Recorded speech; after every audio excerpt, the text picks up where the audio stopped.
Bienvenue dans cette vidéo où on va s'intéresser au cas d'une particule dans un fluide potentiel à symétrie sphérique. Donc pour un potentiel avec une telle symétrie, on a que l'énergie potentielle est dépendante uniquement de la coordonnée radiale r. Il est alors naturel d'utiliser comme système de coordonnées les coordonnées sphériques, r, θ, phi. Où ici on a le passage des coordonnées sphériques aux coordonnées cartésiennes. Donc pour obtenir les coordonnées cartésiennes x, y, z, eh bien on a que x égale à r sinus θ cos phi, y égale à r sinus θ sinus phi, et z égale à r cos θ. Et à l'inverse, pour passer des coordonnées cartésiennes aux coordonnées sphériques, on a ici les formules de changement de coordonnées. R, la coordonnée radiale qui est égale à racine carrée de x carré plus y carré plus z carré. L'angle θ est donné par l'arc cosinus de z sur r, et l'angle phi est donné par l'arc tangente de y sur x.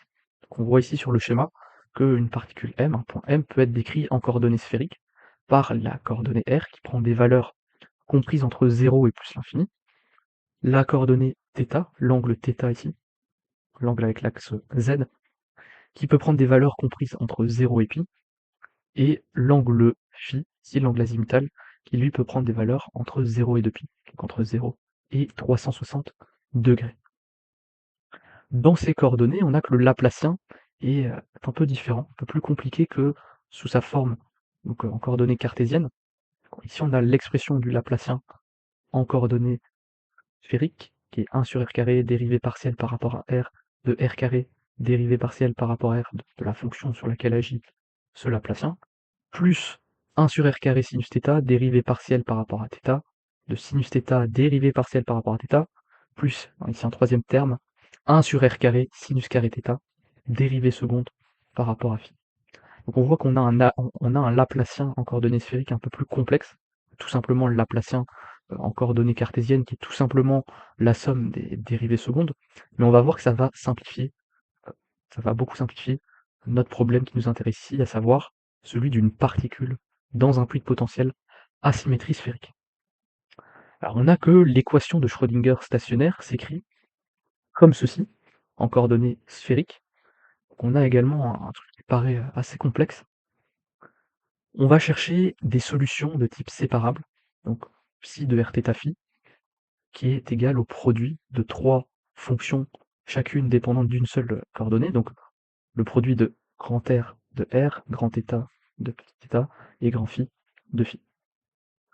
En substituant ici psi sous la forme donc grand R de R fois grand θ de petit θ fois grand phi de petit phi, et en utilisant, donc là on a notre équation de Schrödinger où on a déjà remplacé en fait le Laplacien en coordonnées sphériques, et donc on va substituer psi ici dans notre équation de Schrödinger en coordonnées sphériques avec cette solution sous forme séparable, et on va tout multiplier par r carré sinus carré θ sur psi.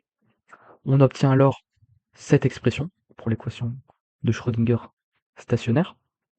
Le membre dépendant de phi doit être égal à une constante de séparation. Donc il est où il est ici, le membre dépendant de phi. Donc pour le membre de droite de l'équation séparée, on a d de psi, d phi 2 égale moins c1 grand phi, dont la solution générale, donc si on a une équation différentielle assez basique, dont la solution générale est donnée par une exponentielle complexe, donc on a grand phi de petit phi qui est égal à, ici une constante exponentielle de plus ou moins i racine carrée de c1 phi. Comme cette fonction grand phi doit être univoque, on a que phi de phi est égal à phi de phi plus 2π, ce qui, donc on égale ici à 1, ce qui implique que la racine de C1 égale à m, où m est un entier positif, négatif ou nul. Les solutions sont donc dépendantes de ce petit m qui est un entier. On a grand phi indice m dépendant de phi, petit phi, l'angle azimutal, égal à grand A exponentielle de im phi. En normalisant, donc c'est-à-dire qu'on va intégrer sur ici sur phi avec phi étoile, et donc phi étoile c'est le complexe conjugué de phi, et on égale à 1, donc pour normaliser, on trouve ainsi que la constante de normalisation A est égale à 1 sur racine carrée de 2π. Donc on obtient que notre solution phi m, ici, phi m de petit phi, est égale à 1 sur racine carrée de 2π exponentielle de im phi. Donc ça, c'était la partie la plus simple ici à trouver, l'expression donc de grand phi ici. Bien, intéressons-nous maintenant à la partie en θ. Donc ici, on va diviser par sinus carré θ et on obtient donc dans le membre de gauche une partie purement radiale qui dépend uniquement de la coordonnée petit r, et dans le membre de droite une partie purement angulaire qui dépend uniquement de la coordonnée petit θ. Et donc on va égaler ça à une constante qu'on va nommer C2. C2, c'est une constante dite de séparation.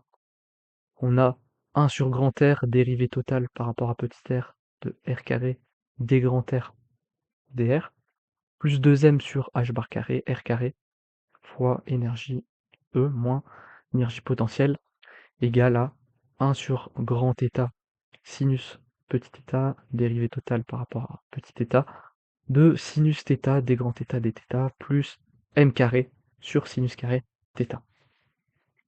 Donc pour notre fonction ici grand θ qui dépend uniquement de petit θ, on a 1 sur sinus θ dérivée totale par rapport à θ, sinus θ d grand θ dθ, moins m carré sinus carré grand θ égale à moins C2 grand θ. Donc on a multiplié, donc si on regarde ici uniquement cette équation pour grand θ, on a multiplié à gauche et à droite par cette fonction grand θ, on a obtenu ça. Alors cas particulier, m égale 0. En posant ici xi, lettre grecque, xi égale cos θ, on obtient ce qu'on appelle l'équation de Legendre. On remplace cos θ par xi, ce qui est parfaitement équivalent donc à cette équation de Legendre, qui est donnée par dérivée totale par rapport à xi, de 1 moins xi carré d grand θ d xi, on dérive grand θ par rapport à xi, plus C2 grand θ. Donc là, on fait passer le C2 grand θ à gauche, comme ça on a un truc qui est égal à 0. Et les solutions de cette fonction grand θ dépendante de xi peuvent s'écrire sous la forme d'une série. Donc on a A0 plus A1 xi plus A2 xi carré, etc. Mais donc cette série doit être finie pour donc xi égale plus ou moins 1, c'est-à-dire θ égale à 0 ou 180 degrés, puisque xi c'est cos θ, c'est égal à cos θ. La série ne peut comporter donc qu'un nombre fini de termes. En introduisant ce développement dans l'équation différentielle et en identifiant les puissances de xi, on obtient une relation de récurrence. C'est-à-dire que ici le terme, le coefficient ak plus 2 dépend en fait du coefficient ak. On a ici les coefficients A0, A1, A2, mais on a que le coefficient ak plus 2 égale à ak fois k plus 1 moins C2 sur k plus 2 fois k plus 1. Pour que cette série se termine, disons, au rang L, il faut il faut AL, le coefficient A indice L, soit différent de 0, mais du coup, comme c'est censé être le dernier coefficient de la série, non nul, eh bien, il faut que AL plus 2 soit égal à 0.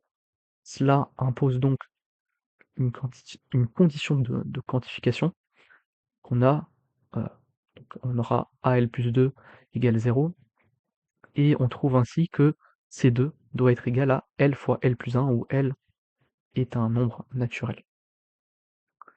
Les solutions réelles correspondantes sont ce qu'on appelle les polynômes de Legendre. Oui, on a une équation de Legendre. Il est logique qu'on ait des solutions qu'on va appeler des polynômes de Legendre, qui sont représentées ici avec la propriété de parité. Donc on a que grand θ avec l'indice L, puisqu'on a une dépendance en L, égale à plus ou moins grand θ de L de θ plus pi. Donc on a cette propriété de parité ici. Alors maintenant, le cas où, m est différent de 0, les solutions angulaires sont alors les fonctions, heu, associées de Legendre, qu'on nomme PML cos θ. Donc ça, c'est, le cas où m est différent de 0. Donc ici, on a m différent de 0. Pour m, égal à 0, c'était le cas donc ici, qui est un cas particulier et qui est donc le cas un peu plus simple. Mais si on prend, le cas un peu plus compliqué où m est différent de 0, on a des solutions angulaires ici, qui sont les fonctions associées de Legendre. Elles s'obtiennent, à partir des polynômes de Legendre via, cette équation-ci. Je ne vais pas rentrer dans les détails, mais, donc comme ici PL de xi est un polynôme de degré L, la dérivée d'ordre m, ici en valeur absolue qui apparaît ici, impose que la valeur de m est comprise entre moins L et plus L. Donc on a 2 plus L valeur de m. La constante de normalisation est fixée, donc par ici cette intégrale, on prend le modulo carré de PML de cos θ, ou de xi, puisque xi c'est égal à cos θ, sinus dθ avec les bornes entre 0 et pi, puisque on intègre sur θ, est égal à 1, puisque donc on doit normaliser ceci. Alors, dans notre solution, psi de Rθ phi, qui était un produit de 3 fonctions, une fonction dépendant uniquement de petit r, une fonction dépendant uniquement de petit θ, et une fonction dépendant uniquement de petit phi, si on s'intéresse uniquement à la partie angulaire, c'est-à-dire la dépendance en θ et la dépendance en phi, on obtient des fonctions qui sont appelées les harmoniques sphériques. Donc les harmoniques sphériques, c'est la partie avec le produit de la fonction en θ et la fonction en phi. Donc les harmoniques sphériques qu'on nomme par un grand Y avec une dépendance au nombre quantique m et le nombre quantique L, qui dépend des coordonnées sphériques uniquement angulaires, donc θ et phi, qui est donc égal au produit de la fonction dépendant uniquement de θ et de la fonction dépendant uniquement de phi. Notre fonction de θ, on a vu, c'était cette fonction de Legendre ici, et on avait trouvé au tout début la fonction grand phi, indice petit m, de petit phi. Et donc on a ici, dans ce tableau, les différentes harmoniques sphériques ici à droite, pour des valeurs donc de L et de M différentes. Donc on a vu que pour chaque valeur de L, eh bien M pouvait prendre 2L plus une valeur. Donc ici on a 0, donc M peut prendre uniquement comme valeur 0. On a ceci comme harmonique sphérique. Pour la valeur L, on aura 3 valeurs de M, plus 1, moins 1 et 0, et ainsi de suite. Et ici, on a une représentation un peu plus visuelle en 3D de ce que sont les harmoniques sphériques. Si on a le cas pour L égale 0, on a vu que pour L égale 1, on a 3 valeurs de M. Si on a la représentation en 3D des harmoniques sphériques pour L égale à 2, pour L égale à 3. Donc nos harmoniques sphériques ici, YML, sont indépendantes de la partie radiale du potentiel, parce qu'elles ne dépendent pas de petit r, uniquement des coordonnées angulaires, θ et phi. Donc ça implique que notre solution, si notre fonction d'onde en coordonnées sphériques, psi de r, θ, phi, est égale donc au produit d'une fonction radiale, grand R de petit r, et d'une fonction purement angulaire, nos harmoniques sphériques, YML, qui sont en fait connues, puisqu'on l'a vu, elles sont répertoriées dans des tables. On a maintenant, donc on s'intéresse maintenant à la fonction radiale, grand R de petit r, qui vérifie cette équation. Les solutions dépendent de la forme du potentiel et de l'énergie totale, grand E. Pour une énergie et une valeur de L fixée, il existe 2L plus une fonction YML, donc 2L plus une harmonique sphérique, avec M pardon, qui peut prendre des valeurs de moins L à plus L, par pas de 1. Car l'énergie ne dépend pas du nombre quantique magnétique, ici petit m. Pour la description statistique d'un système quantique, on introduit des valeurs moyennes associées à une distribution de probabilité. Si la distribution des vitesses est f de v, la vitesse moyenne vaut donc v bar, qui est égal à l'intégrale de 0 à plus l'infini, v fois f de v, où donc f de v c'est la distribution, la densité de probabilité sur v. Donc. La quantité f de v dv représente la probabilité de trouver une particule avec une vitesse comprise entre v et v plus dv. La valeur moyenne du carré de la vitesse est, donc en suivant la même logique, donnée par cette intégrale, avec au lieu de v dans l'intégrale, du v carré. En mécanique quantique, la probabilité de trouver une particule entre x et x plus dx est donnée par, ici, donc le module au carré de la fonction d'onde. Et la valeur moyenne de la position est donc donnée par l'intégrale sur tout l'espace de moins l'infini à plus l'infini de x fois justement donc ce module au carré de la fonction d'onde intégré sur x. Donc ce qu'on avait ici pour la vitesse, c'était un exemple, la description statistique d'un système quantique. Ça, c'est dans le cas classique. Mais ici, on a la représentation donc d'une valeur moyenne en quantique, ou encore donc si on exprime explicitement ce module au carré de la fonction d'onde, on n'a que la valeur moyenne, on n'a que x ici dans l'intégrale est entre guillemets sandwiché par le complexe conjugué de la fonction d'onde et la fonction d'onde elle-même, ce qui est par définition le module au carré de la fonction d'onde. Pour le vecteur position en 3 dimensions, on a donc la valeur moyenne ici du vecteur position R en 3 dimensions. On a psi étoile de R fois R psi de R. Ici, l'élément de volume à 3 dimensions, donc dx, dy, dz, on a une intégrale triple. Lorsqu'une particule de charge Q se déplace dans un potentiel externe phi de R, son énergie potentielle moyenne vaut Q fois l'intégrale, en fait, qui est une intégrale triple sur tout le volume dx, dy, dz.